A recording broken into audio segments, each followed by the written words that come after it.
Hola, muy buenas tardes amigos. Una vez más estamos aquí en vivo a través de la página de Viardén. Les agradecemos estar con nosotros. Hoy tenemos el gusto de estar con el doctor Fernando Licona Romano. Él es egresado de la Universidad Tecnológica de México. Es endoperidontología, la estudió en la UNAM en Epistacala. Es profesor de endodoncia en la Universidad Tecnológica de México. Es exprofesor del diplomado en endodoncia en la UNAM FES Iztacala, Campus Acatlán y Ecatepec, profesor invitado a programas de posgrado de endodoncia en la Universidad Autónoma del Estado de México, Centro de Estudios y Especialidades Odontológicas de Veracruz, el CEYESOP, la Universidad Latinoamericana Campus Cuernavaca y Campus Norte.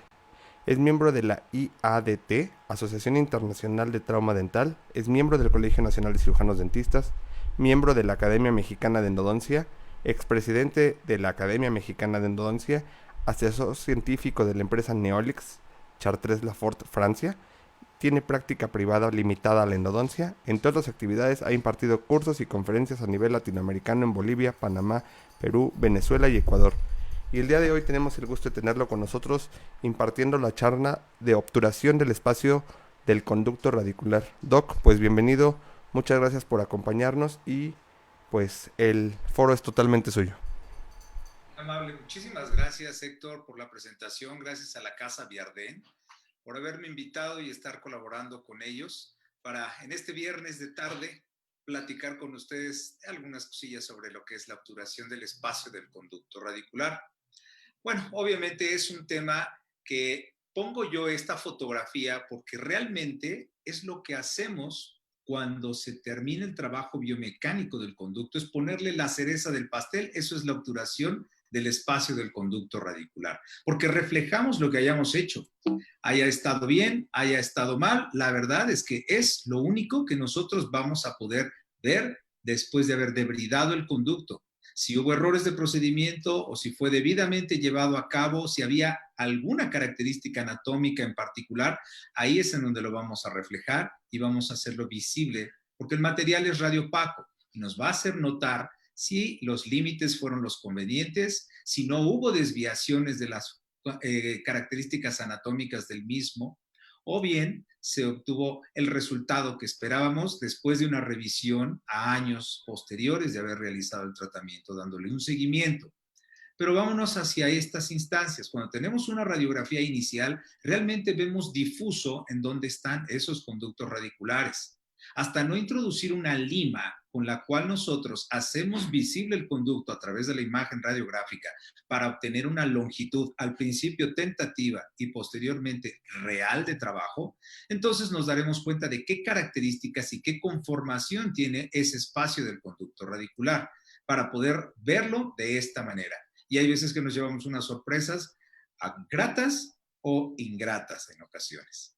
Ahora, sabemos perfectamente bien que hay superficies a las cuales los instrumentos no le hacen ningún contacto a esa superficie del conducto radicular.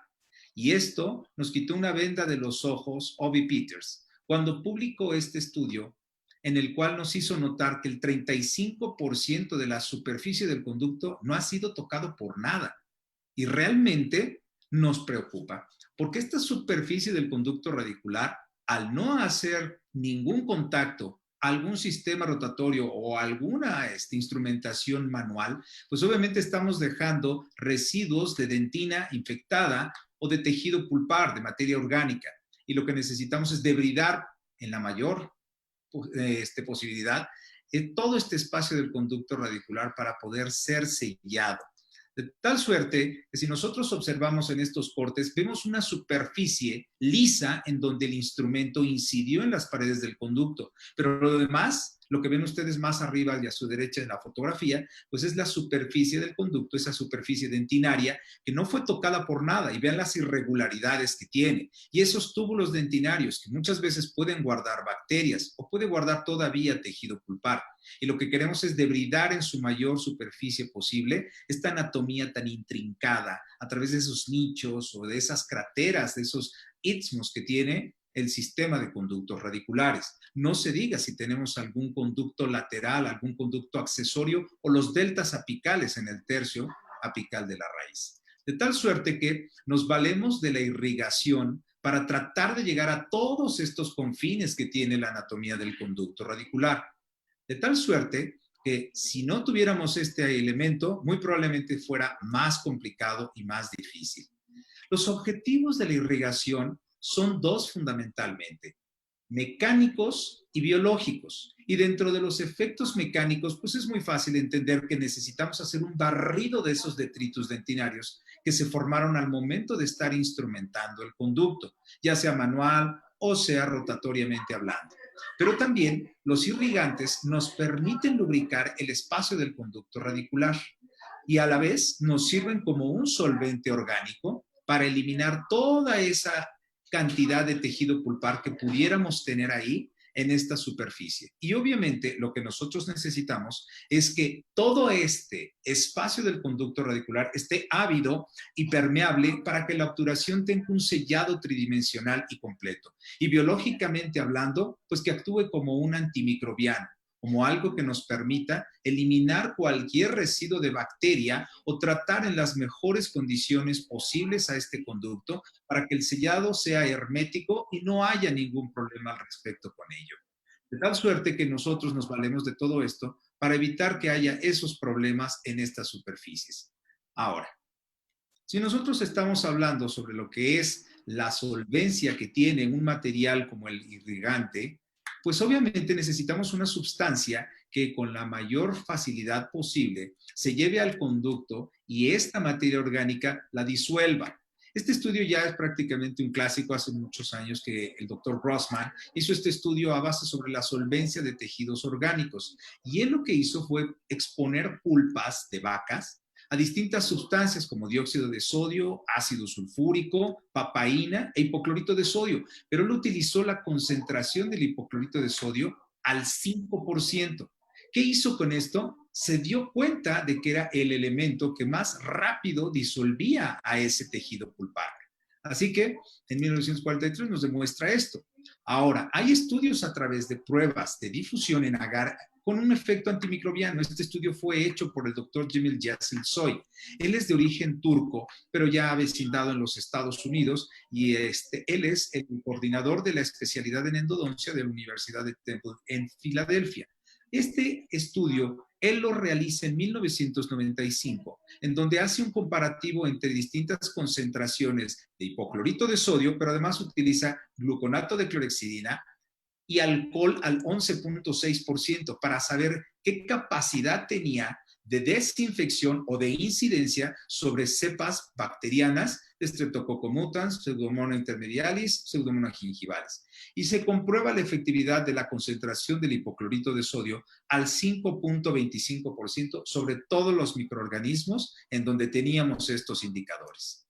Ahora, si ya sabemos y tenemos comprobado que el hipoclorito de sodio en esta concentración del 5.25% nos va a resolver el tema, pues obviamente sabemos que al alcance podemos encontrar esta concentración de manera fácil o de manera viable en todo lo que son los establecimientos comerciales. Pero será la mejor alternativa, la mejor opción que haya, comprar hipoclorito de sodio de esta forma. Casi todos podemos recurrir a un supermercado para poder comprar hipoclorito de sodio con una presentación así, sea Clorox, Cloralex, etcétera, etcétera. Y tenerlo en el consultorio y acumularlo. Pero ¿cuántas veces la etiqueta realmente dice la concentración a la que viene el hipoclorito de sodio? Este estudio que les presento es un estudio que se hizo en la UNAM y quienes estuvieron al frente de este estudio fue el doctor Carlos Tinajero, el doctor Víctor González, actual presidente de la Academia Mexicana de Endodoncia, y la doctora Laura Baires.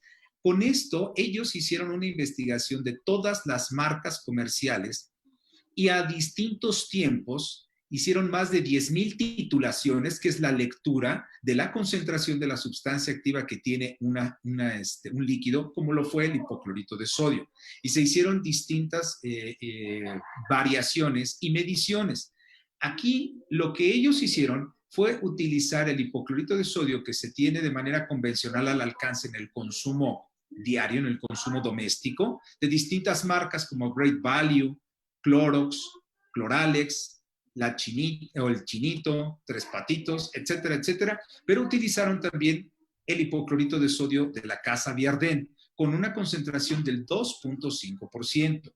Ahora, los resultados nos dicen que las marcas comerciales del hipoclorito de sodio, tales como Cloralex, Clorox concentrado, y haciendo referencia con Biarsonite y los Great Value y los patitos, nos dieron una concentración con un índice de confiabilidad del 95%. Así que ese nivel de titulación que se tuvo en las lecturas de estas sustancias tiene una gran aceptación porque el índice de confiabilidad es muy alto. Se dio cuenta en este estudio de que en la mayoría de los que tenían marcas comerciales domésticas excedían a la concentración del 5.25%. Pero en el Biarsonite es el que lo mantuvo de manera más estable. El de la computadora. No, el de la computadora. Perdón, permítanme un segundo nada más, por favorcito, que interrumpa yo esta transmisión en un instante. Denme unos segundos si son tan amables, nada más.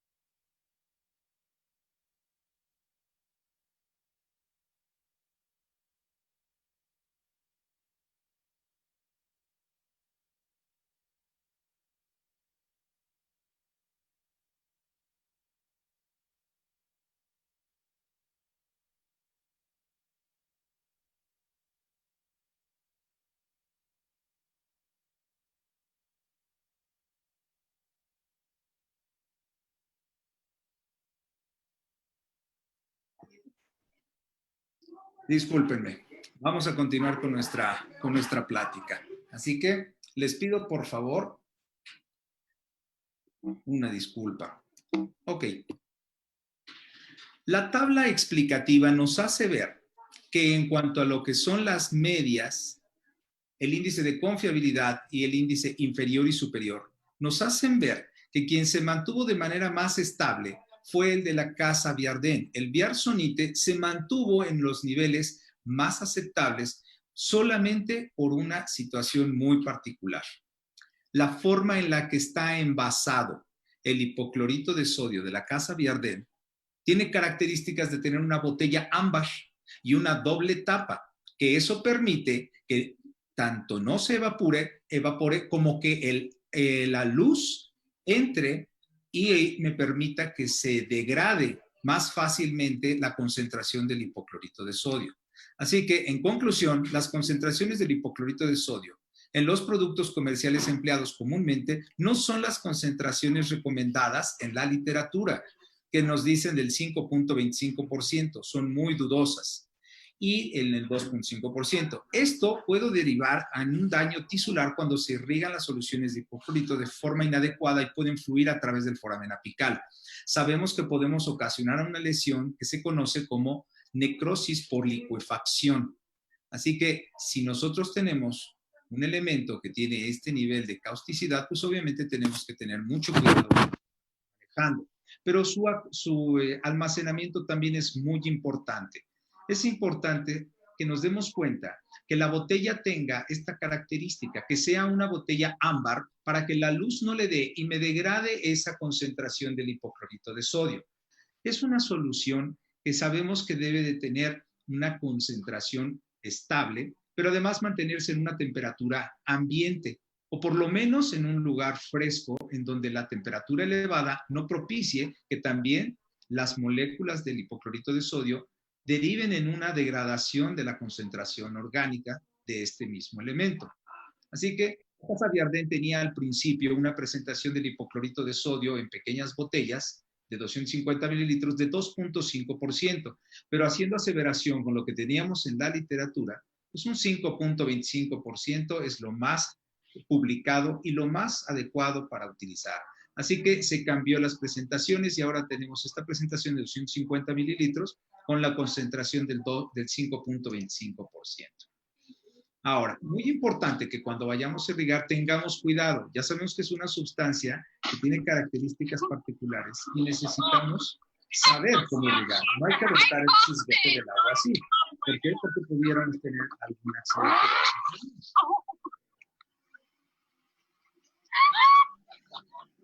Parece ser que el video no corrió de la manera que esperábamos. Está muy lento, pero bueno. Dentro de las técnicas de irrigación es muy importante darnos cuenta y considerar que existen dos tipos de irrigación que realizamos, la pasiva y la activa. Dentro de la irrigación pasiva es solamente el ingresar en el interior del conducto la jeringa con hipoclorito de sodio. Pero la verdad es que no hacemos nada más, solamente se queda estático ahí el líquido. Sin embargo, activamos nosotros a ese hipoclorito de sodio desde el momento en el que entra un instrumento al interior del conducto. De esa manera lo hacemos ya de manera manual y lo podemos hacer de manera manual dinámica o con la lima de pasaje.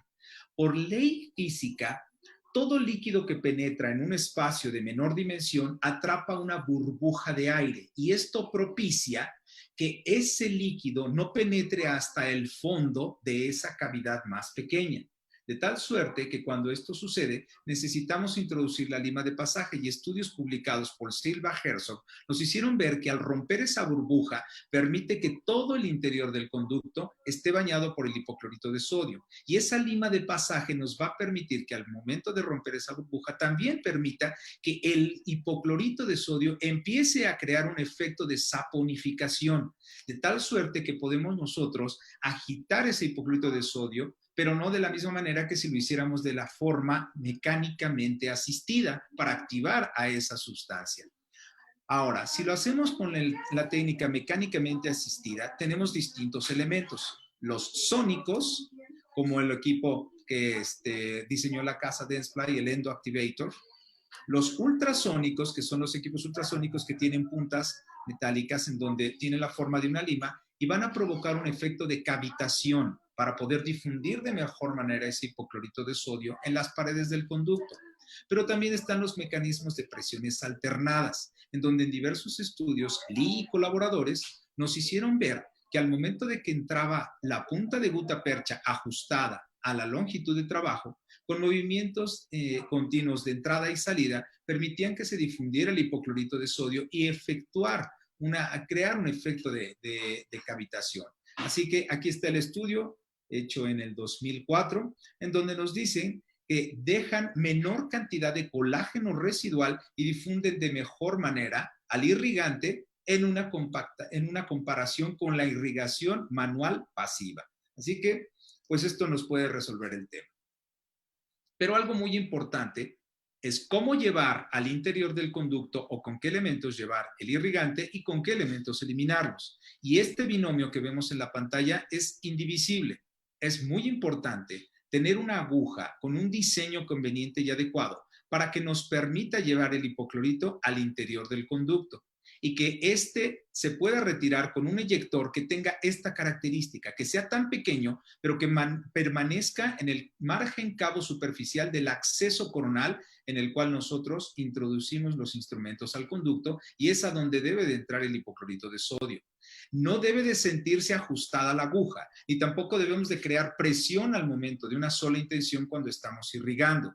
Y al momento de estar removiendo el irrigante, hay que retirarlo o hay que succionarlo con nuestro eyector endodóntico. Ahora, hay diversos elementos que nos pueden ayudar a crear este efecto de una sola intención como el endovac. Sin embargo, tenemos estos elementos al alcance, pero algo muy importante es también que la aguja tenga un diseño conveniente con una salida lateral para evitar que se proyecte directamente hacia la porción apical. Hay distintos diseños de agujas y agujas como estas en donde incluso tienen una característica en la punta con dos vías de salida para que se difunda de mejor manera el hipoclorito en el interior del conducto y así me pueda bañar en su totalidad toda esta superficie.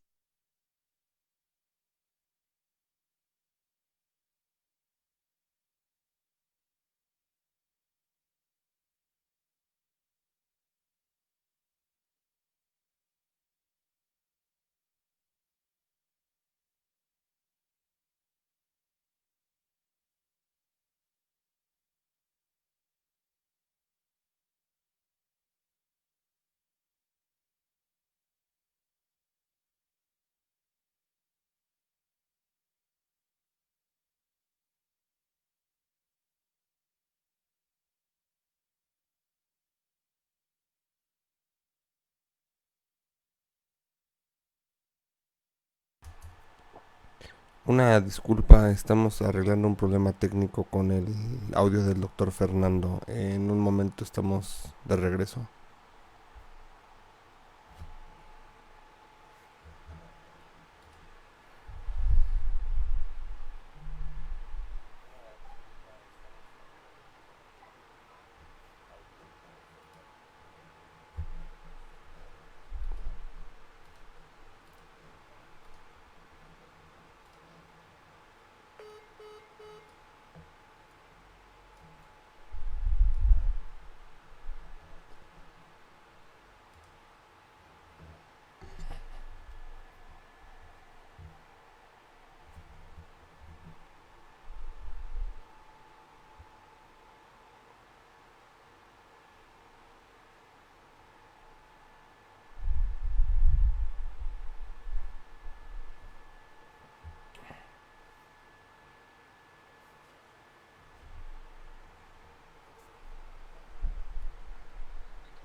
Sí, ¿qué pasó, Doc?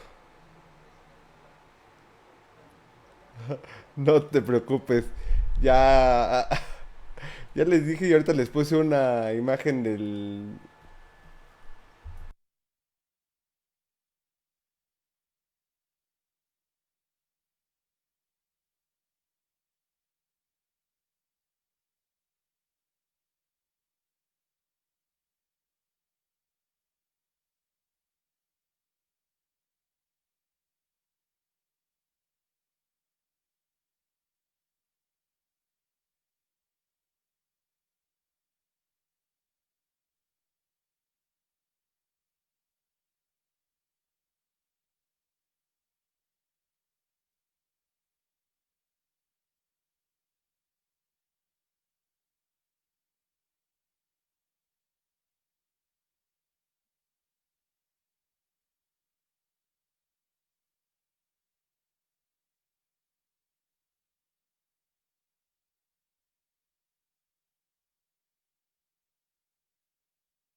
Ya, Doc.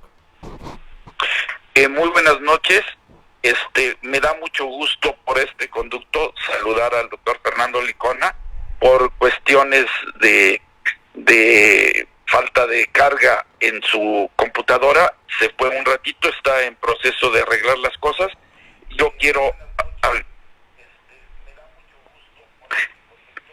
agradecer a la empresa este apoyo que estamos teniendo todos los dentistas y tenemos un programa para el próximo mes de julio, en este mismo horario, probablemente sea los miércoles o los viernes, con una gama de diferentes presentaciones y temas, así como profesores. Entonces, en cuanto regrese esta interesantísima plática, pues ya se les dará el informe y continuamente tendrán la publicidad de los productos y el conocimiento de los diferentes temas. Saludos.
Ya estoy aquí en pantalla. Muy bien. Les pido una disculpa, por favor. Ok.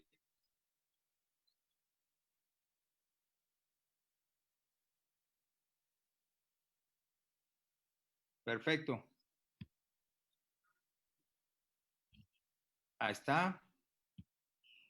Listo.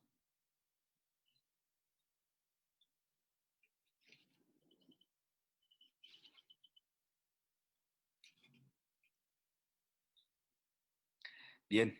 Les ruego me disculpen por este pequeño desaguisado, pero ya estamos de vuelta. Nos quedamos en el tema con respecto al diseño de las agujas con las que podemos irrigar el interior del conducto y algunas que tienen distintas salidas laterales. En este caso, esta aguja que tiene dos salidas laterales para permitir que se difunda de mejor manera el hipoclorito en el interior del conducto. Ahora, cuando nosotros tenemos esa situación, no solamente el hipoclorito nos puede aliviar todos estos residuos de dentina que se pudieran quedar en las paredes del conducto.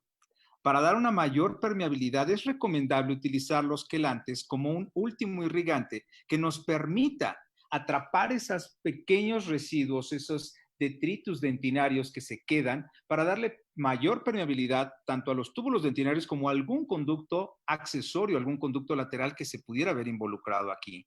De tal suerte que el utilizar EDTA es una de las sustancias más convenientes y adecuadas para poder crear este efecto, en el cual lo que nosotros queremos es eliminar ese barrillo dentinario que se formó y a sabiendas de que tenemos superficies que no tocó el instrumento y que pudieron haber incidido el hipoclorito de sodio con un efecto de cavitación por una situación manual o una situación mecánica dinámica, pero para complementar la tarea. Después de retirar el hipoclorito en el interior del conducto, sería muy conveniente colocar un quelante. El EDTA, ácido etilendiamino tetracético, es el más conveniente. La característica de un quelante lo que hace es que atrapa la molécula de los iones metálicos de calcio, los secuestra y se los lleva a la superficie de menor tensión, que es en la entrada del conducto. Esos iones metálicos de ese complejo molecular se encuentran entrelazados y al momento de fijarlos por la unión que hacen este tipo de elementos como el EDTA, dan esa viabilidad de que esa dentina que se encuentra ahí flotando la pueden eliminar y esto le permite dar una permeabilidad a los túbulos dentinarios. Y obviamente nos va a permitir darle también viabilidad a los tags de unión que nosotros queremos crear con la interfase entre el material de obturación sólido, que es la gutapercha, y el sellador, que es el cemento en el interior del conducto. Así que si nosotros podemos complementar como último irrigante el EDTA, será una muy buena alternativa para darle mayor permeabilidad a los túbulos dentinarios y que el sellado se logre lo más cercano a lo hermético que estamos buscando. Dentro de los materiales de obturación, pues obviamente la gutapercha es el que más utilizamos y el más conocido, pero también ha habido casos en los que se utilizó durante mucho tiempo las puntas de plata. También en un momento dado se llegaron a utilizar puntas de plástico, que eran de queradenta, pero no he encontrado ninguna imagen de estas puntas de plástico. Algunas veces las vi yo, estas puntas, hace ya muchos años, pero no las he vuelto a ver en el mercado. Por supuesto que ya no las deben de fabricar, pero también las pastas fue una alternativa para llevar un material sellador al interior del conducto. Sin embargo, tampoco tuvieron el éxito. Se pensó también en otra alternativa de llevar algún material más fluido al interior del conducto para sellarlo y se crearon entonces las resinas fluidas para poder sellar el interior del conducto. Pero hasta la fecha no conocemos ninguna resina, sea autopolimerizable o fotopolimerizable, que no se contraiga. Y obviamente crean espacios en esa interfase conducto-material de obturación.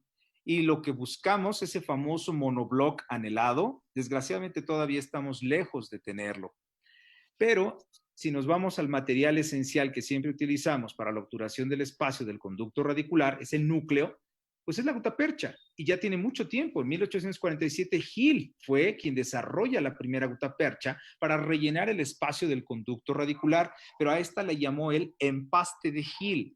Y era gutapercha con carbonato de cal y con cuarzo. Eso era lo que contenía. Sin embargo, en 1887 la casa S.S. White fue la primera que comenzó a fabricar los conos de gutapercha para llevarlos como material de obturación para el espacio del conducto radicular. Pero hay que saber cómo está compuesta, comercialmente hablando, una punta de gutapercha, la que convencionalmente encontramos en el consumo odontológico. El material fundamental, que es la gutapercha, si nos damos cuenta que actúa como matriz, es lo que menos concentración tiene. El mayor porcentaje del material básicamente es óxido de zinc, que va de un 59 a un 76% y es lo que sirve como relleno. Pero además también tiene ceras y resinas o también sulfatos metálicos, que son lo que le da la radioopacidad al material de obturación. De tal suerte que en la mayoría de los fabricantes de las puntas de gutapercha tienen estas concentraciones en promedio. Ahora, la gutapercha tiene distintos tamaños y sabemos que tenemos gutapercha estandarizada y gutapercha no estandarizada. Y sabemos que las estandarizadas son puntas que van con los calibres del 15 al 40 y del 45 al 80, al igual que las limas manuales. Sin embargo, en las puntas de gutapercha no estandarizadas o también llamadas accesorias, tenemos distintos tipos y sabemos que existe la fine, la medium fine, la extra fine, la fine fine, pero realmente sabemos qué calibres tienen y qué conicidades tienen. Bueno, pues estas puntas de gutapercha, en promedio, estas son las conicidades que tienen de D0 a D16, porque son mucho más cónicas que las puntas estandarizadas y además su terminación es en una punta mucho más aguda que las estandarizadas. Las estandarizadas sabemos que terminan en una punta roma que se adapta al interior del conducto cuando nosotros llegamos a la longitud promedio de trabajo con el calibre del instrumento con el cual debridamos el espacio del conducto. En muchas de las técnicas, principalmente por compactación vertical o termoplastificada la gutapercha, se requieren de puntas de gutapercha no estandarizadas para adaptarlas al conducto, pero además porque son de más baja fusión. Son tipo beta y la gutapercha tipo alfa es la que básicamente se utiliza con las puntas de gutapercha estandarizadas. Finalmente, lo que nosotros queremos crear es un sellado en tercera dimensión. Ese sellado en tercera dimensión, que nosotros queremos abarcar toda esa superficie que el conducto ha debridado, gracias a una instrumentación mecánica o manual, permita que con los efectos bioquímicos y mecánicos del proceso de un protocolo de irrigación den viabilidad a esos conductos laterales, a esas prolongaciones de los deltas apicales para que el material de obturación tenga un sellado tridimensional y sea hermético. Los objetivos de la obturación los publica en el 2003 Baslink y hace aseveración a 3 factores fundamentales. Al momento de sellar el conducto radicular, debemos de prever cualquier tipo de filtración. Y si tenemos alguna filtración coronaria, tenemos que evitar que esto ocurra con el sellado hermético del conducto desde la vía coronal, creando una perfecta adaptación del material de obturación en todas las paredes de la entrada del conducto y mantener ese sellado por debajo de la línea de unión amelocementaria, también para evitar que se llegue a traslucir el material de obturación. Pero muy importante que el sellado hermético del acceso al conducto radicular no solamente es responsabilidad de la gutapercha, porque además hay un material de obturación que debe de herméticamente sellar cualquier tipo de invasión de fluidos al interior del conducto. Sin embargo, también al momento de preparar las paredes del conducto, si sabemos que no hay un instrumento que haya tocado un 35% de la superficie y que aun y cuando hayamos creado un protocolo de irrigación conveniente para abarcar esas superficies, si el sellado del material de obturación es hermético, me va a permitir que en esas paredes de los conductos se puedan tapiar a esas bacterias que todavía residualmente quedaran en las paredes del conducto. Sabemos que un conducto no está estéril. Para tener un tratamiento de conductos estéril, tendríamos que meter la cabeza del paciente en un autoclave y la verdad es que esto nunca se va a dar. De tal suerte que si llegaran a quedar bacterias en la superficie escondidas dentro de los túbulos dentinarios, y las bacterias son más pequeñas que los túbulos dentinarios, si nosotros creamos ese sellado hermético, estas bacterias no van a sobrevivir más allá de 5 días. Ahora, hay que prevenir también en el sellado apical, que siempre hay que considerar que es la parte neurálgica del espacio del sistema de conductos radiculares. Hay que prever que no haya una liberación de bacterias hacia el periápice, así como la filtración de los fluidos tisulares, que pueden introducirse del periápice hacia el interior del conducto, porque hubiera un espacio y propicia una filtración. Así que el sellado hermético de ese espacio del conducto radicular es fundamental para evitar que haya esta contaminación y un proceso de reinfección. Ahora, dentro de los objetivos de la obturación, Castellucci aseveración en el 2005, donde nos dice que hay que sellar todas las puertas de salida para impedir cualquier tipo de comunicación que haya del medio externo hacia el medio interno, y esto propicia un intercambio del interior del conducto con el periodonto, principalmente a nivel periápice. Entonces, todos quisiéramos ver que el sellado en el tercio apical se dé de manera tan perfecta como cuando tenemos cortes de esta naturaleza. Sin embargo, es algo muy difícil de controlar. Estos estudios que hizo Francisco Balandrano, de aquí de México, él es de Torreón, Coahuila, son estudios en los cuales se ve la adaptación del material de obturación dependiendo de la preparación del espacio del conducto radicular y qué características tiene y qué papel juega el cemento sellador y el núcleo de la obturación, que es la gutapercha. Si tuvimos un buen protocolo en cuanto a preparación bioquímico-mecánica del espacio de conducto, vamos a permitir que incluso esas prolongaciones o esos deltas apicales puedan ser incididos por el material de obturación. Y lo que realmente permite que penetre a través de esas irregularidades, pues es la presión hidráulica que crea el efecto de la gutapercha.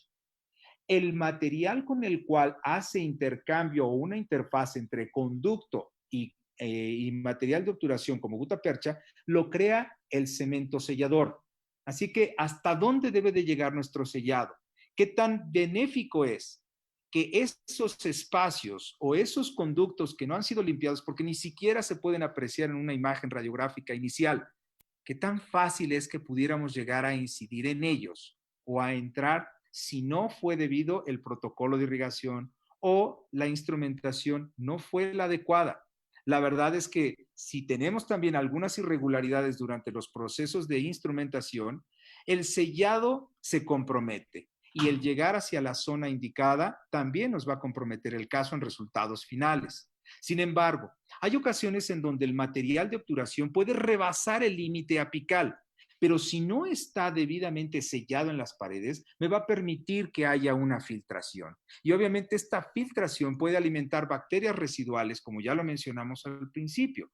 Así que una cosa es la sobreextensión y otra cosa es la sobreobturación. En ninguno de los dos casos es correcto y adecuado. Sin embargo, una de ellas tiene menos problemas. Si la punta de gutapercha quedó adaptada y radiográficamente nosotros creemos que está al nivel adecuado, lo único que pudiera ayudarnos a que ese espacio residual del sistema de conductos lo pudiera abarcar es algún cemento sellador. Si ese cemento sellador no acompañó al material de obturación fundamental, que es la gutapercha, en todas sus superficies, o es un sellador que fácilmente se puede reabsorber, se van a crear espacios y va a permitir que haya una filtración nuevamente y se contamine el espacio del conducto radicular.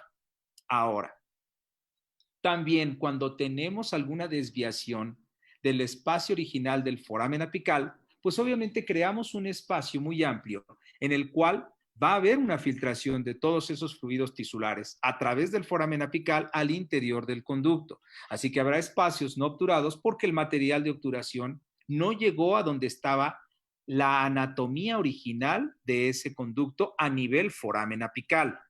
Sabemos perfectamente bien y mencionamos sobre lo que es la sobreextensión y la sobreobturación cuando el material se lleva al interior del conducto. Y aquí lo que podemos ver radiográficamente es que se rebasó el límite del ápice radiográfico, pero no estamos seguros hasta dónde se fue más allá del foramen apical, del CDC, del espacio conveniente para el material de obturación. Así que la diferencia entre sobreextensión y sobreobturación es que si el material se llega a sobreextender, puede salir más allá del límite del foramen apical, pero no haber un sellado hermético en el ápice. Y eso puede propiciar que haya fluidos que penetren al interior del conducto y me contaminen. Sin embargo, si yo tengo una sobreobturación, el material puede sobreextenderse, pero crear un sellado hermético que en el peor de los casos solamente se sobreobturó el conducto. Pero tengo un buen sellado hermético que no me va a permitir que fluyan esos fluidos tissulares a través del foramen apical. Ahora, dentro de las técnicas de obturación tenemos las técnicas de compactación lateral, de compactación vertical y onda continua. La compactación lateral es la técnica más utilizada en todo el mundo. Es la técnica con la cual nosotros siempre vamos a tener como referencia en los estudios porque es la técnica patrón, la técnica base, pero es inserción de gutapercha en frío. La compactación vertical difundida por el Dr. Schilder nos hace ver que creamos un sellado hermético tridimensional que se acerca más a los parámetros de lo que buscamos como un sellado hermético y crear un monobloc. Sin embargo, después viene el Dr. Stephen Buchanan y nos habla sobre la técnica de onda continua que permite perfeccionar la técnica del Dr. Schilder. Para esto, nosotros tenemos que crear una obturación y hablamos de condensación, pero la verdad es que es condensación o es compactación, porque los nombres que vemos del lado izquierdo es compactación, tanto lateral como vertical. Así que hay que definir si lo que hacemos es condensar a la gutapercha o compactarla. Y para esto nos vamos a definiciones del diccionario. La condensación, así se le llama al cambio del estado de la materia cuando pasa de lo gaseoso a lo líquido, que es el efecto inverso a la vaporización. Y la gutapercha nunca está en estado líquido ni tampoco se evapora. La gutapercha se compacta porque sus moléculas se mantienen unidas y no tienen una capacidad de evaporarse o de hacerse líquidas. Esa masa es como una plastilina. Nosotros podemos compactarla, pero realmente no se reducen sus moléculas. Es maleable, pero no se pierde. Ahora, esto es lo más cercano que yo encontré a lo que sería una compactación. Alguien ha entrado al metro en alguna ocasión a las 12 del día en la Ciudad de México, pues obviamente vamos todos compactados ahí adentro. Sin embargo, no sé qué es lo que van a hacer ahora con la famosa sana distancia y cuando ya se abra el metro, qué tanto vamos a poder dividir esas distancias y esos espacios en los en nuestro día a día. Hay un estudio que se hizo en los años 2003 y 2004 llamado el Estudio de Toronto, en donde nos hacen aseveración con distintas investigaciones con respecto a un comparativo entre el sellado del conducto con técnicas por compactación lateral o por termoplastificación de la gutapercha. Y nos hacen ver en resultados finales y en resumen los mejores resultados con la compactación vertical o por gutapercha termoplastificada. La compactación vertical es el método más rápido y más seguro para el sellado de los conductos de manera tridimensional. Y obviamente nos dicen que hay un mínimo riesgo de fractura porque al momento de crear la compactación lateral, nosotros estamos creando un efecto de cuña al introducir cada una de las puntas y al introducir los instrumentos con los cuales nosotros damos espacio a esas puntas de gutapercha. Realmente hay pocos artículos en donde se dé a conocer que por una técnica de compactación lateral se hayan propiciado fracturas radiculares. Sin embargo, se hace aseveración en este estudio a esa situación y nos hacen ver que es más confiable la obturación de los conductos laterales y accesorios por la termoplastificación de la gutapercha y en eso estoy totalmente de acuerdo con ellos en este estudio. La obturación por onda continua fue introducida en 1987 por el doctor Stephen Buchanan. Él acaba de estar con nosotros el año pasado en el evento de la Academia Mexicana de Endodoncia y nos hizo ver varias cosas. Sin embargo, pues mucho de ello ya era algo que lo conocíamos en la literatura. Él propone optimizar esa técnica convencional de Schilder porque lo que hacíamos aseveración es que en la técnica de Schilder tenemos un compactador y tenemos un transportador de calor. Y ese transportador de calor en la técnica pura lo que hace es, a través de un mechero, transportar el calor al interior del conducto y después compactar esa gutapercha con los compactadores de Schilder, que eran de distintos tamaños. Todavía se venden, todavía los hay en el mercado. Sin embargo, era una gran cantidad de instrumentos porque hasta tenían números intermedios para poder crear una compactación de apical hacia coronal. Ahora, las desventajas fundamentalmente es que eran instrumentos separados. Teníamos por un lado los compactadores y por el otro lado el transportador de calor. Y en el momento en el que se transportaba el calor al interior del conducto, se pierde la concentración de la temperatura. Y después, cuando está el transportador de calor en el interior del conducto, transportándolo a la gutapercha, retirarlo y tomar el compactador conveniente, también nos hace perder tiempo y la temperatura ya no era la misma. Por cuestiones ergonómicas, podría ser algún escollo. Sin embargo, el doctor Pierre-Paul Martout diseña estos compactadores, los compactadores Martout, y estos de un extremo tienen el transportador de calor, se voltea el instrumento y del otro lado está el compactador. Son números en los cuales no hay tantos instrumentos como en la secuencia del instrumento, los instrumentos del doctor Schilder. Parece una buena alternativa, no es mala, definitivamente para una técnica convencional de compactación vertical, nos puede resolver el tema de no tener que estar cambiando los instrumentos. Ahora, las desventajas de la técnica de Schilder o técnica de compactación vertical, pues es principalmente que no hay un control de temperatura, porque estamos utilizando un mechero de alcohol. Estamos llevando el instrumento al interior del conducto, ahí ya se perdió la temperatura y mientras está en el interior no sabemos realmente a qué temperatura está entrando. Nos decía la técnica convencionalmente, como lo describe, al rojo cereza llevar el transportador de calor al interior del conducto, transportarlo a la gutapercha y después compactarla. Así que el ciclo térmico es muy inestable. Su curva de aprendizaje pudiera ser un poco tardada, pudiera ser un poco engorrosa, porque después de crear ese sellado por compactación inicial en el tercio apical mínimo 5 milímetros y que cercioremos en una imagen radiográfica que se está compactando la gutapercha y está llegando a la superficie y a la distancia adecuada, después hay que hacer incrementos de gutapercha al interior del conducto para terminar de rellenarlo. Y muchas veces errores de procedimiento que ocurren en esta secuencia es dejar espacios entre esos incrementos de la gutapercha. Tomamos nuestra radiografía y nos queda como queso gruyere esa obturación y hay que volver a transportar calor, retirar gutapercha y crear un sellado hermético. Así que hay una interrupción en esa compactación y esos incrementos son los que nos crean esos espacios. Ahora, para esta técnica de onda continua, se diseña este transportador de calor electrónico, en el cual se tenía la idea o se tiene el parámetro en el cual hay que crear de una sola intención el transportar calor a través de una punta de manera controlada. Y esto le da mayor fluidez a la gutapercha, de tal suerte que el sistema B fue de los primeros que salieron en el mercado para poder crear este efecto en donde lo que hacíamos con el mechero y el transportador de calor lo haga un equipo electrónico donde se controle la temperatura y además haya diseños de puntas especiales que me permitan, dependiendo de la complejidad del caso, del grosor del conducto, poder transportar de manera adecuada el calor a la gutapercha para que se difunda de mejor forma y así se adapte a la superficie del conducto radicular. Posteriormente vinieron, y hace ya algunos años, a través de la empresa Hygienic, la pistola con la que se inyecta gutapercha al interior del conducto. Después vinieron las pistolas Obtura o algunos otros aditamentos o aparatos como el Calamus, que nos permiten plastificar una punta de gutapercha o digamos, un lingote o un pellet de gutapercha para permitir plastificarlo e inyectarlo al interior del conducto.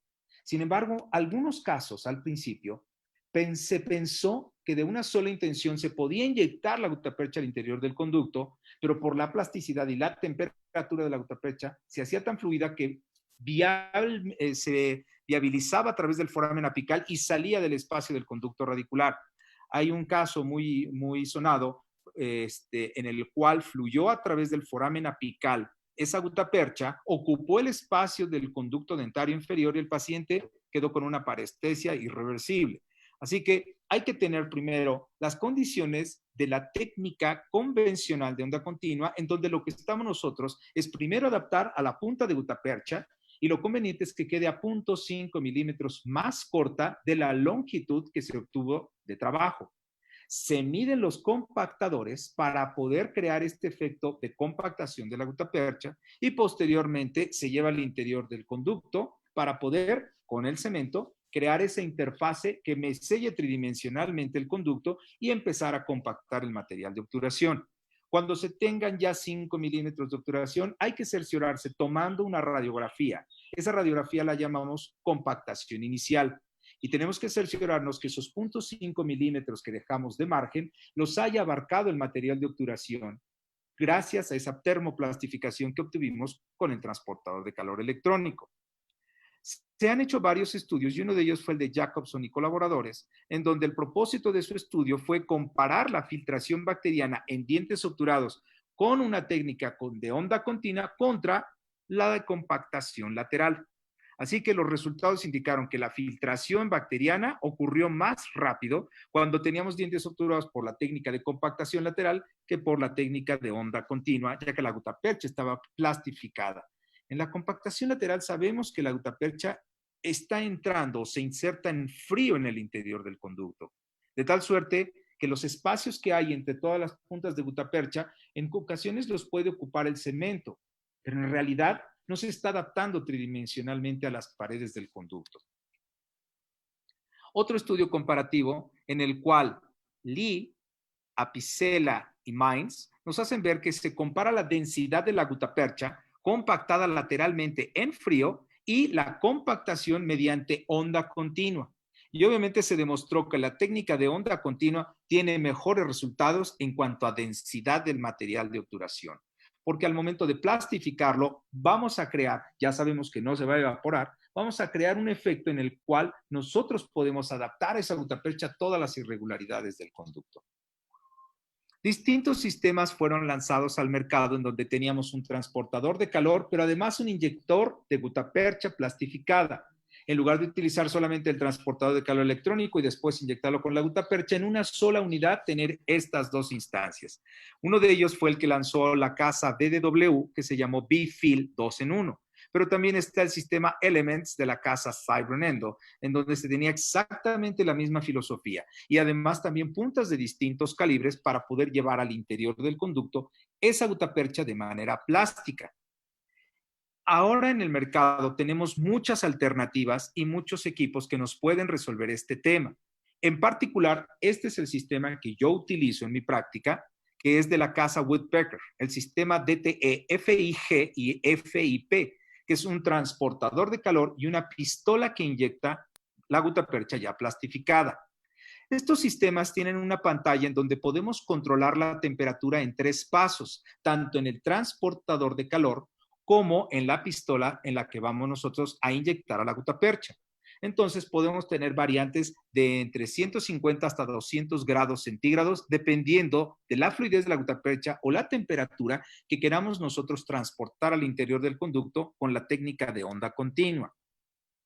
En cuanto a lo que es el transportador de calor, este tiene distintas puntas, pero además tiene conicidades. Esas puntas vienen de la conicidad, del calibre punta 40 con conicidad 0.4 hasta el calibre 55 con conicidad 0.8, lo cual nos resuelve problemas de conductos de muy amplio diámetro como un canino superior, por ejemplo, o quizás un distal de un molar inferior o un palatino superior. Y para ello también tenemos otras conicidades dentro de la 55, que puede ser 0.6, y la 45.04. Pero además tiene una cobertura de silicón para evitar uno de los errores o de los pequeños accidentes en los que si empleamos la técnica por onda continua o compactación vertical, todos hemos tenido alguno de ellos. De alguna manera, accidental, nos recargamos en la comisura del labio del paciente o en alguna otra superficie y podemos llegar a quemarlos. O si nosotros no lo manejamos adecuadamente, podemos quemarlos. Así que tiene esta cobertura de silicón, este pequeño embudo que ven ustedes de color amarillo con cada una de las puntas que nos previene ese accidente que pudiéramos tener. Ahora, esta es la pistola de inyección de gutapercha, que también tiene distintas puntas y también tiene esa cobertura de silicón, pero además tiene esta pequeña llave que parece como un mecherito, pero esa llave es la que me va a permitir adaptar las puntas que están fabricadas en plata y son muy flexibles para poder llevarlas al interior del conducto y sellar inyectando la gutapercha. Esta llave me permite atornillar a esa punta, pero además tiene esa pequeña muesca que me va a permitir precurvar a la punta. La recomendación, el tip que les doy aquí, esta punta es muy flexible y es muy maleable cuando ya está caliente. Si nosotros queremos precurvar a la punta de la pistola, en frío pudiera llegar a debilitarse y fracturarse. Una vez que nosotros doblamos a esta punta, si queremos regresarla a su posición original, pudiéramos llegar a romperla si está en frío. Entonces hay que calentar la pistola nuevamente si es que queremos redireccionar o enderezar esta punta. Tiene también esta cobertura de plástico para evitar que en esta superficie donde está la resistencia que mantiene caliente a la gutapercha que vamos a inyectar, nos llegue a quemar. Así que nos están previniendo que también pudiéramos llegar a tener un accidente si es que nos recargáramos en alguna superficie labial del paciente. Cualquier gutapercha que venga en barra o este tipo de pellets, de la marca que sea, puede funcionar. Entran en esta pequeña ranura que tiene la pistola y posteriormente se introduce el émbolo con el cual vamos a inyectar a esa gutapercha. Se va a calentar en la superficie donde está la punta metálica y cuando logre llegar mostrándonos en la pantalla a la temperatura que nosotros le dimos, entonces vamos a poder inyectarla fluidamente al interior del conducto. Ahora, esto es lo que más o menos podemos llegar a observar cuando nosotros inyectamos gutapercha termoplastificada. Y a propósito está hecho así el video, sin ningún sellado previo en la porción apical de este conducto de plástico, para que veamos el nivel de fluidez que puede alcanzar esta gutapercha cuando está termoplastificada y cómo abarca todas las superficies. Y esa presión hidráulica que crea inmediatamente nos empuja hacia afuera del interior del conducto cuando está debidamente adaptada la punta de la pistola o del inyector de gutapercha. Así que nos abarca tridimensionalmente toda esta superficie, pero no nada más tenemos que hacerlo así, no nada más ahí terminamos. Lo recomendable es que hagamos una tarea de compactación también con algún instrumento tipo Glick o algún compactador Mach 2 o de Schilder para poder crear ese sellado y entonces evitar que haya también alguna burbuja que se haya atrapado. Por lo general, la fluidez de la gutapercha nos permite la viabilidad de ocupar todos los espacios del conducto al momento de inyectarla en su interior. Esta es otra recomendación muy importante. Cuando ya se haya terminado la gutapercha que utilizamos para el caso en el cual hayamos obturado los conductos, es muy importante que estos cepillos que vienen con estos equipos puedan limpiar el interior del émbolo en donde nosotros estamos introduciendo tanto a la gutapercha como el émbolo inyector. Esos residuos de gutapercha pudieran llegar a obstruirnos el paso de la gutapercha nueva que vamos a colocar. La recomendación es que lo hagan cuando la pistola ya está en frío. Cuando se ha enfriado por completo, es más fácil remover esos detritus o esos remanentes de gutapercha cuando están en frío, porque es más fácilmente retirarlos con el cepillo del interior de la pistola. Ahora, la interfase entre la gutapercha y el conducto siempre nos lo van a dar los cementos selladores. Y la unión entre la gutapercha y el óxido de zinc y eugenol, como fue el cemento sellador que se utilizó con la fórmula de Grossman, la verdad es que siempre han creado espacios en esa interfase. Pero además, este cemento puede disolverse. Así que esos espacios siempre van a ser un problema a resolver. Los materiales biocerámicos han ganado mucha aceptación y han ido introduciéndose cada vez más en endodoncia.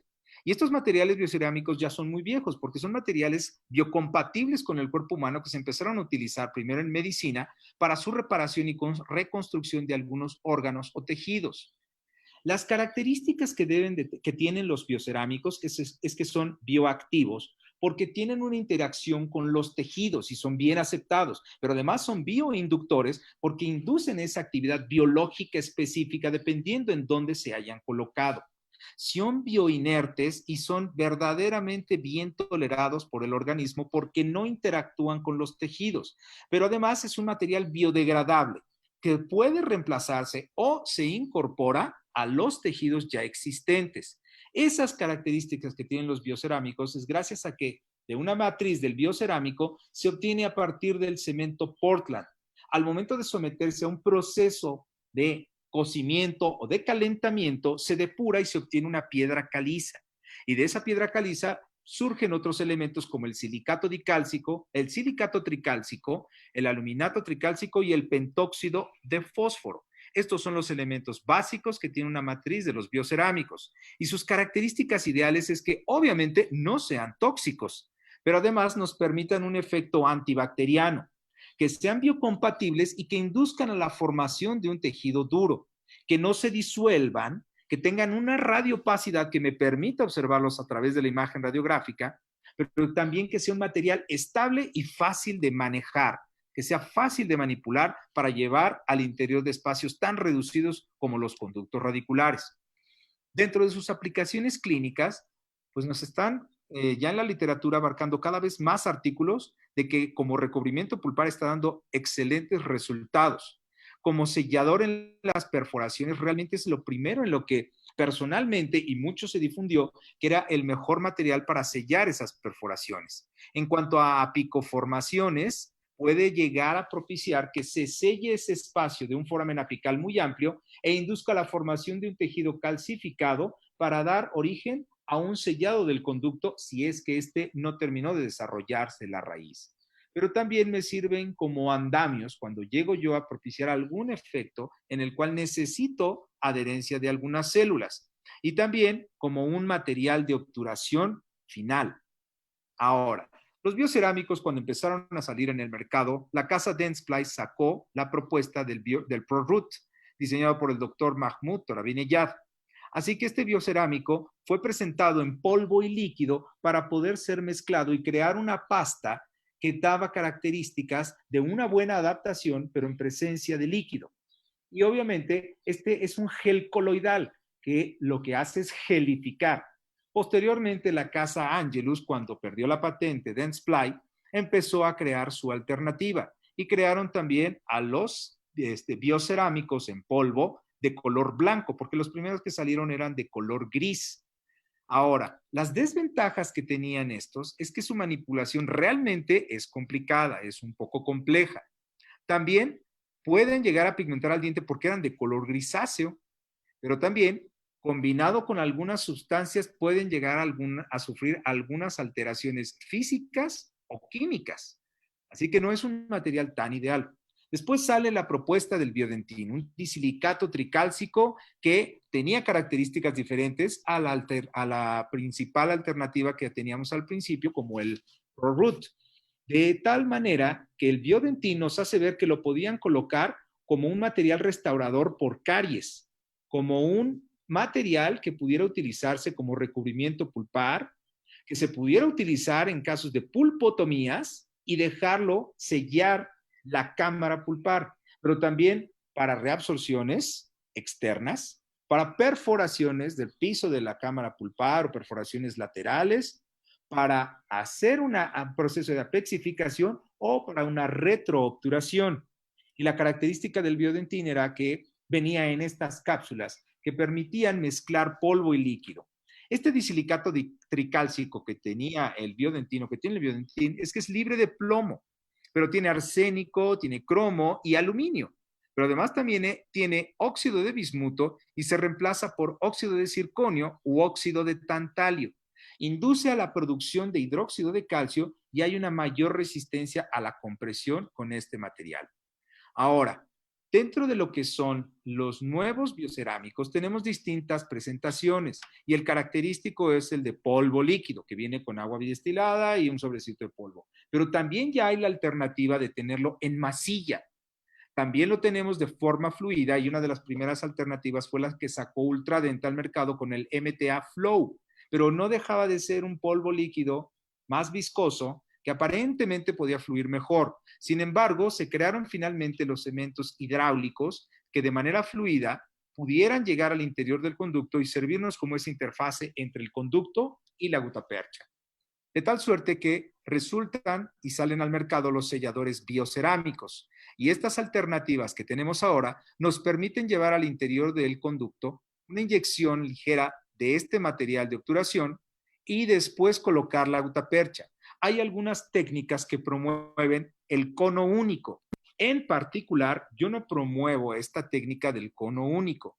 Yo siempre he considerado que aunque los biocerámicos son excelentes materiales por todas las características que ya vimos, el material de obturación fundamental es la gutapercha y debe de crear una presión hidráulica que permita que este material sellador abarque todas las irregularidades del conducto. Así que si podemos acompañar un sellador biocerámico con una técnica por onda continua, compactación termoplastificada de la gutapercha, creo que nos acercaremos más al resultado final que queremos, que será un sellado hermético del espacio del conducto radicular. Hay algunos otros que también tienen las alternativas de tener pastas que nos permitan llevarlas al interior de perforaciones o en retroobturaciones. Existen también los otros que son los biocerámicos premezclados, como el óxido de circonio, que tiene silicato tricálcico, silicato dicálcico, fosfato de calcio monobásico e hidróxido de calcio. Esta es la base de los cementos hidráulicos que conocemos ahora en el mercado. De los primeros que salieron fue el MTA Filapex. Y este MTA Filapex tenían dos tubos en donde venía una base y un catalizador, y al momento de ser inyectados, la punta lo que permitía era que se mezclaran estos para poder utilizarse como el cemento sellador. Sin embargo, ya han salido las nuevas alternativas de otras casas comerciales en donde se pueden inyectar al interior del conducto de manera directa para poder después terminar con el sellado por gutapercha. En el 2014 tuve la fortuna de estar con el doctor Martin Trope en Chicago, en este Midwinter, en donde hablaba sobre esta alternativa de los cerámicos. Ya desde entonces se tenía un prototipo, pero todavía no se lanzaba tanto al mercado ni había tantas alternativas, y solamente la que conocí yo en esa ocasión fue la de Brasler. Y él nos hace ver que estudios recientes habían demostrado que el sellador biocerámico promovía la regeneración periapical porque estimulaba la formación de un tejido duro. Entonces estimulaba ahí esa formación de tejido duro, pero era a través de los cementoblastos y creaba la reparación de algún tipo de lesión. Así que los resultados finales que podemos tener cuando llevamos a cabo una adecuada técnica de instrumentación, un protocolo conveniente de irrigación y una técnica por compactación termoplastificando a la gutapercha, pues pueden ser estos, en donde nos reflejen que se han abarcado conductos que nunca observamos en una imagen inicial al momento de realizar el tratamiento. Hay esos pequeños puffs todavía que existen por la presión hidráulica que se crea al momento de compactar a la gutapercha. Algunos los podrán satanizar. Sinceramente, yo no estoy en desacuerdo con esto, pero mientras menos podamos invadir el periápice, creo que los resultados serán mejores. Si sale de esta manera lateral, ese remanente del cemento, si es biocerámico, tenemos las mejores condiciones porque sabemos que se va a adaptar y que es bioinerte. Pero además me está haciendo saber que sellé un conducto lateral que nunca observé o que nunca fue instrumentado, porque nunca entró un instrumento ahí. Una correcta adaptación del material de obturación me va a permitir crear un sellado hermético, pero de la mano debe de ir una restauración. Casos en los cuales, aun cuando se haya tratado de llegar a las mejores condiciones para poder sellar un espacio de un conducto radicular, pero tenga yo una filtración coronaria, me va a propiciar que fracase el tratamiento. Así que aun y cuando yo tenga una endodoncia con una pobre instrumentación o un sellado no muy hermético, pudiera funcionar en mejores ocasiones. Rehacer los tratamientos de conductos, si tengo yo técnicas de gutapercha termoplastificadas, pudiera ser un poco más difícil removerla del interior del conducto, pero gracias a los diluyentes de la gutapercha lo puedo realizar sin ningún problema. Así que si yo tengo en la tarea rehacer un tratamiento, lo principal es evitar que vuelva otra vez a suceder lo mismo, evitando el agente o el factor etiológico. Colocando una adecuada restauración coronaria, yo puedo garantizar que ese tratamiento de conductos reparará la lesión periapical y evitará que suceda una reinfección del mismo. Cuando tenemos lesiones tan evidentes como estas, en donde hubo una pobre instrumentación y una pobre obturación con espacios en la gutapercha, es lógico que se den algunos fenómenos de esta naturaleza, en donde puede haber una periodontitis apical, pero vean qué dimensión tiene. Ahí está el ápice radiográfico, pero tengo una periodontitis, una lesión lateral al conducto. Pudiera uno pensar, e incluso se pudiera observar en la fotografía de la radiografía, que hubiera una reabsorción externa. Pero ¿cuál es el origen de esto? Pues muy probablemente lo que ocurrió aquí es que si la corona no está bien adaptada y el tratamiento de conductos no es el conveniente, esto va directo al fracaso. ¿Qué es lo que tenemos que darnos a la tarea? Rehacer el tratamiento de conductos y hacerlo lo mejor que nosotros lo encontramos. Pero si va de la mano con una restauración coronaria que tenga los mejores parámetros posibles, vamos a tener una certificación de que este tratamiento de conductos será longevo.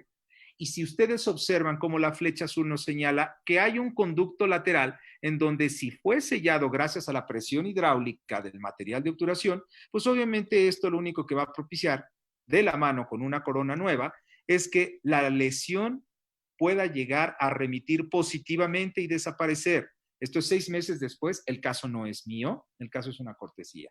Ahora, estudios hechos por Ray y Trope nos hacen ver que hay una muy elevada diferencia entre una endodoncia bien realizada con una restauración y una endodoncia pobre con una mala restauración.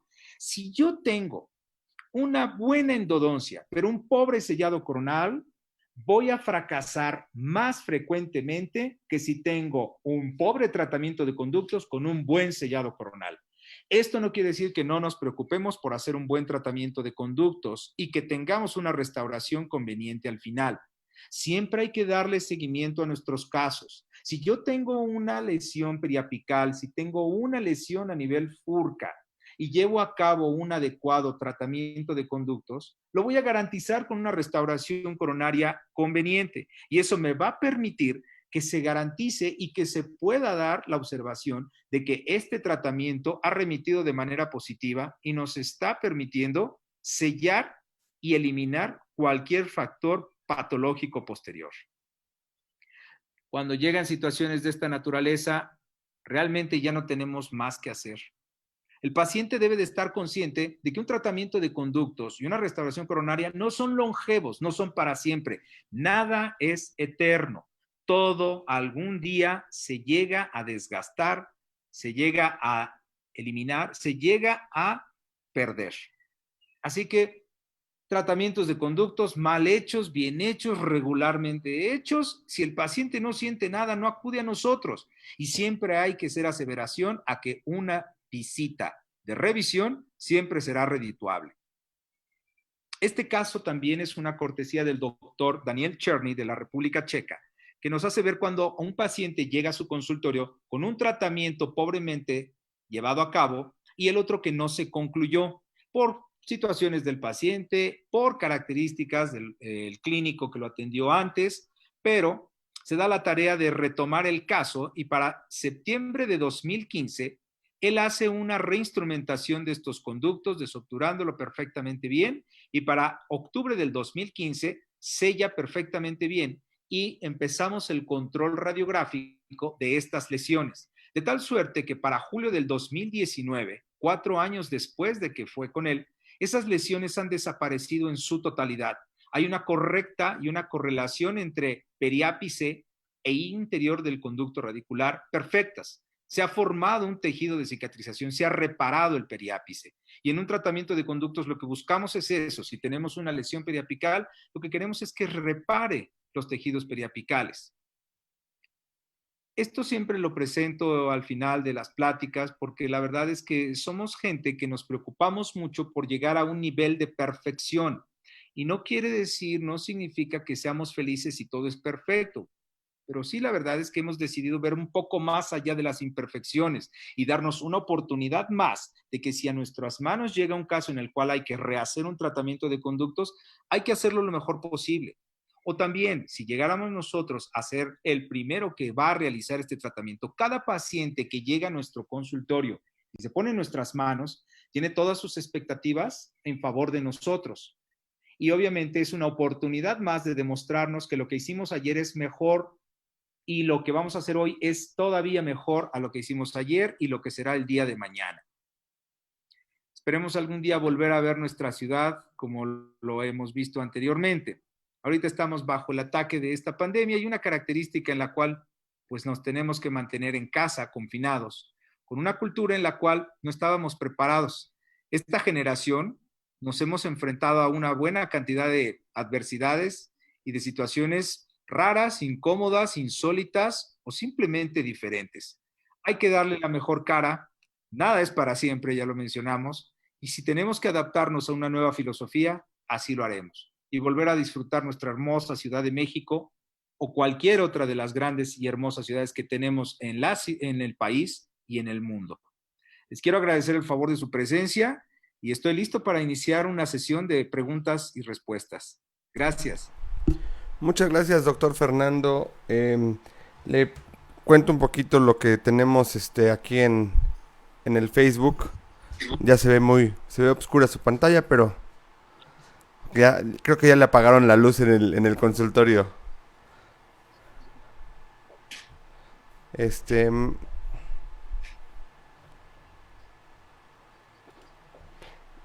Le comento. Estoy listo. Perfecto. Ya llegó la iluminación otra vez. Ya pusieron la iluminación. Perfecto, Doc. Les voy a platicar ahora sí que fuera de todo el estrés que manejamos, donde sí se fue la luz fue en el consultorio, que era de donde estaba yo transmitiendo desde el inicio. Yo pensé que se había acabado la pila de la computadora. Se le fue la luz. Ok, perfecto. Eso es lo que... Entonces fue un blackout y entonces tomé el coche y me vine corriendo a casa para poder continuar con esto. Ahora... Me pido una disculpa por esta situación. Ahora entendemos por qué el tiempo. No se preocupe, Doc, son cosas que suceden, cuestiones ajenas a uno. La energía eléctrica pues no podemos solventarla nosotros, ¿verdad? Pero bueno, le leo un poquito lo que tenemos en Facebook. El doctor Víctor Urquiza le manda saludos. Jos Sanz, saludos, doctor Licona. GC Flor, saludos igualmente. Pablo Sánchez, doctor Licona, excelente maestro. El doctor Sergio Ojeda León le dice: saludos, doctor Fernando Licona, ¿me podría proporcionar los artículos de lo del hipoclorito de sodio en la UNAM y del doctor Grossman? Con mucho gusto, claro que sí. Se los envío a su correo al doctor y podemos incluso tener algún día la invitación de los autores de este artículo, el que se hizo en la UNAM, con respecto a la lectura, las titulaciones de las concentraciones de las casas comerciales que fabrican el hipoclorito de sodio. Después la doctora Sheila Nayeli Gaona Rojas le manda saludos, le dice: excelente plática, doctor. Otra vez el doctor Sergio Ojeda haciendo uso de la palabra, dice: en una picoformación ¿recomiendas utilizar EDTA como irrigante? Correcto. Si estamos en una picoformación, lo que sabemos es que el conducto es amplísimo. Yo no utilizo ahí EDTA. Lo que nosotros debemos de pensar es que cuando hacemos una picoformación es que queremos sellar el espacio del conducto a nivel apical, en donde no tenemos un cierre natural. Entonces, lo que se promueve es que se haga una irrigación convencional con hipoclorito de sodio, se seca el conducto y entonces se utiliza un material primero reabsorbible hasta el fondo del conducto y después el biocerámico con un sellado de 4 a 5 milímetros más o menos. No uso EDTA si voy a realizar un proceso de apicoformación. Perfecto. La doctora Marta Reyes Gómez vuelve a pedir los documentos del informe del hipoclorito de sodio. Con mucho gusto, claro. Pablo Sánchez, excelente plática. Nuevamente el doctor Sergio Ojeda: ¿el biodentín soporta mejor la carga de compresión a diferencia del MTA? Realmente para eso fue diseñado. Sin embargo, ninguno de estos materiales en realidad está diseñado para esas cargas oclusales compresivas. El MTA no lo hace. El biodentín aparentemente es mejor, pero en realidad yo no considero que sea el material adecuado para sellar en una porción en donde haya alguna caries y reciba cargas compresivas. Yo creo que lo más conveniente es, aparte de ver las indicaciones del fabricante, arriba del material en el cual, si es que lo estamos empleando como un recubrimiento pulpar directo, encima de él colocar otro material que sirva como un protector al mismo y ya después la restauración definitiva. Perfecto. La doctora Rosy Roldán le dice: excelente plática, doctor.